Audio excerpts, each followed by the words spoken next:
کریں کہ ہمارا وضو کس سے ٹوٹ جائے گا اور ہمارا وضو کس سے نہیں ٹوٹے گا۔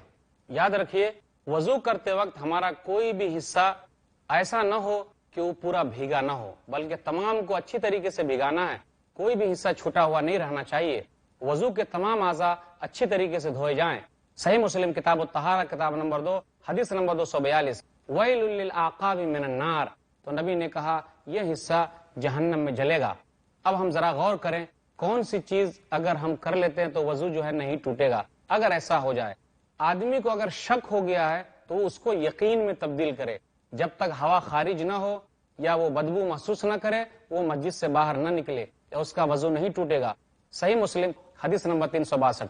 اب ذرا غور کریں کہ ہم کون سا کام کریں گے تو ہمارا وضو ٹوٹ جائے گا۔ ہم یہ بات اچھی طریقے سے جانتے ہیں، پیشاب کرنے سے، پاخانہ کرنے سے، منی خارج ہونے سے، مزی خارج ہونے سے، ہوا خارج ہونے سے، پھر عورت کو حیض آنے سے، پھر اسی طرح نفاس سے وغیرہ تمام چیزوں سے جو بھی چیز اگلے حصے سے یا پچھلے حصے سے نکلتی ہے وضو جو ہے اس سے ٹوٹ جاتا ہے۔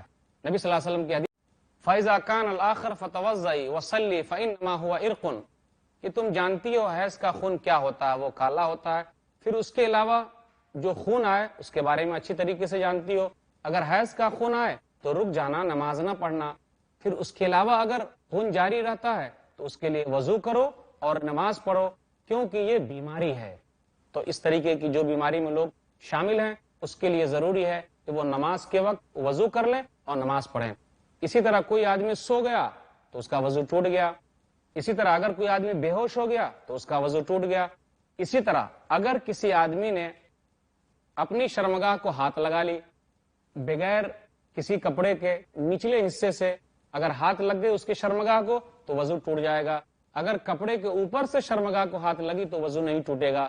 مسند احمد کی حدیث ہے جلد نمبر 2 صفحہ نمبر 333، من افضى بيده الى ذكره ليس دونه ستر فقد وجب عليه الوضوء، کہ جب تم میں کا کوئی آدمی اپنی شرمگاہ کو ہاتھ لگا لے یا اس کا ہاتھ لگ جائے اور بیچ میں کوئی پردہ حائل نہ ہو تو اس کے اوپر وضو ہے۔ تو وضو کے تعلق سے یہ چند باتیں تھی۔ اب میں آپ کے سامنے تیمم کے تعلق سے چند باتیں رکھنا چاہتا ہوں۔ تیمم کے بارے میں یہ بات ہے جو نبی صلی اللہ علیہ وسلم نے بیان فرمائی ہے کہ اگر پانی ہمارے پاس موجود نہیں ہے تو ہم مٹی سے کس طریقے سے پاکی حاصل کریں گے اور تیمم کریں گے۔ آدمی کو پانی نہ ملے تو جب تک پانی نہ ملے اور پانی میسر نہ ہو تو وہ پاک مٹی پر تیمم کر سکتا ہے۔ نبی صلی اللہ علیہ وسلم نے تو بہت زیادہ دنوں تک بھی تحدید لگائی ہے۔ آدمی کو اگر پانی میسر نہ ہو، گرچہ 10 سال تک میسر نہ ہو، پھر بھی وہ تیمم سے کام چلا سکتا ہے۔ سنن ترمذی کی حدیث ہے کتاب الطہارہ کتاب نمبر 1 حدیث نمبر 124، اگر پانی مل گیا تو فوراً تیمم کا سلسلہ ختم ہو جائے گا اور وہ پانی بہتر ہے۔ آدمی تیمم کب کرے گا؟ جب وہ پریشان حال ہو، جب وہ بیمار ہو تو اس کے لیے ضروری ہے کہ وہ تیمم کر لے، ورنہ وہ نقصان میں رہے گا۔ سنن ابی داؤد کتاب الطہارہ کتاب نمبر 1 حدیث نمبر 337، ایک آدمی بیمار تھا جس کے سر میں زخم لگا ہوا تھا، لیکن اس آدمی کو احتلام ہو گیا۔ لوگوں سے پوچھا کہ میں کیا کروں؟ تو لوگوں نے کہا تمہیں غسل کرنا پڑے گا، کیونکہ احتلام ہو گیا تو غسل کرنا ہی پڑے گا۔ لیکن وہ آدمی بیمار تھا، وہ اگر تیمم کر لیتا تو کام چل جاتا، لیکن لوگوں نے کہا کہ نہیں غسل کرنا ہی پڑے گا۔ تو کیا ہوا؟ اس آدمی کا انتقال ہو گیا، وہ مر گیا۔ غسل کر لیا اور وہ مر گیا۔ تو نبی صلی اللہ علیہ وسلم غصے میں آئے اور کیا کہا؟ الم یکن شفاء العی السوال، کیا ناسمجھی کی بات کے بارے میں سوال کرنا نہیں ہے؟ یعنی نہ جاننے کی چیز میں سوال کرنا نہیں تھا؟ جب نہیں معلوم تھا مسئلہ تو کیوں نہیں پوچھ لیا؟ ضرور پوچھ لیے ہوتے، کیوں بیچارے کو مار دیا؟ تیمم کر لیتا کافی ہوتا۔ اسی طرح اگر ٹھنڈی ہوا چل رہی ہو، سردی کا موسم ہو اور آدمی بیمار ہے تو اس کے لیے بھی ضروری ہے کہ وہ تیمم کر لے، ورنہ کہیں ایسا نہ ہو وہ دنیا سے گزر جائے۔ نبی صلی اللہ علیہ وسلم نے بیان فرمایا سنن ابی داؤد کتاب الطہارہ کتاب نمبر 1، یہ واقعہ ہے عمرو رضی اللہ تعالیٰ عنہ کا، عمرو بن عاص کا، کہ جس غزوے کے وہ کمانڈر بن کے گئے تھے، ٹھنڈی کا موسم تھا، اس درمیان میں ان کو احتلام ہو گیا۔ جب احتلام ہو گیا تو اب صبح کے وقت کیا کرے؟ ٹھنڈی کا موسم ہے، تو انہوں نے تیمم کر لیا اور ویسے ہی نماز پڑھائی۔ پھر نبی صلی اللہ علیہ وسلم کے پاس جب لوگ آئے مدینہ تو وہاں واقعہ ذکر کیا گیا، تو نبی صلی اللہ علیہ وسلم نے عمرو بن عاص سے کہا، عمرو بن عاص تم جنبی حالت میں تھے، ناپاک حالت میں تھے، تم نے ویسے ہی نماز پڑھا دی؟ تو انہوں نے ایک آیت تلاوت کی، اپنی مجبوری کا ذکر کیا۔ اللہ کے رسول ٹھنڈی کا موسم تھا اور اس طریقے سے مجھ کو احتلام ہو گیا اور ایک آیت پڑھی. وہ آیت کیا تھی؟ سورہ نساء سورہ نمبر 4 آیت نمبر 29. اللہ تعالیٰ نے ارشاد فرمایا وَلَا تَقْتُلُوا أَنفُسَكُمْ، تم لوگ اپنے آپ کو قتل نہ کرو. تو اس سے انہوں نے استدلال لیا اور کہا اللہ کے رسول میں نے اسی وجہ سے تیمم کر لیا اور میں نے نماز پڑھا دی. تو نبی صلی اللہ علیہ وسلم خاموش رہے. یار نبی صلی اللہ علیہ وسلم نے کچھ نہیں کہا.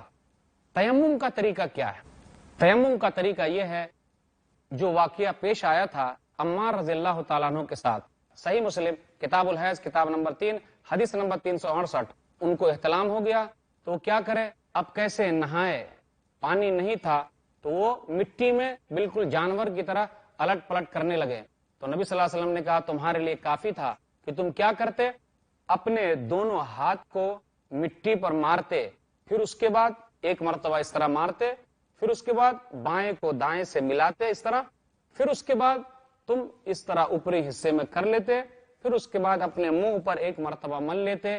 یہ تیمم ہے اور یہ غسل کی طرف سے بھی کافی ہے اور یہ وضو کی طرف سے بھی کافی ہے. اگر پانی نہ ملے تو تمہیں ایسا کرنا چاہیے تھا. تو نبی صلی اللہ علیہ وسلم نے ہمیں تیمم کا طریقہ یہ بتایا ہے کہ اگر پانی نہ ملے تو ہم اس طریقے سے تیمم کر لیں. ایک مرتبہ مٹی پہ ماریں، پھر بائیں ہاتھ کو دائیں ہاتھ پہ ماریں، پھر اس کے بعد اوپری حصے کو اس طرح کر لیں اور ایک مرتبہ منہ پہ مل لیں. اس طریقے سے تیمم ختم ہو گیا. تو یہ چند باتیں تھیں وضو اور تیمم کے طریقے سے. اللہ تعالیٰ سے دعا ہے کہ اللہ تعالیٰ ہم لوگ کو سنت کے مطابق وضو کرنے کی اور تیمم کرنے کی توفیق دے. آمین. وآخر دعوانا الحمدللہ رب العالمین وصلی اللہ علی نبینا محمد وآلہ وصحبہ اجمعین. والسلام علیکم ورحمۃ اللہ وبرکاتہ.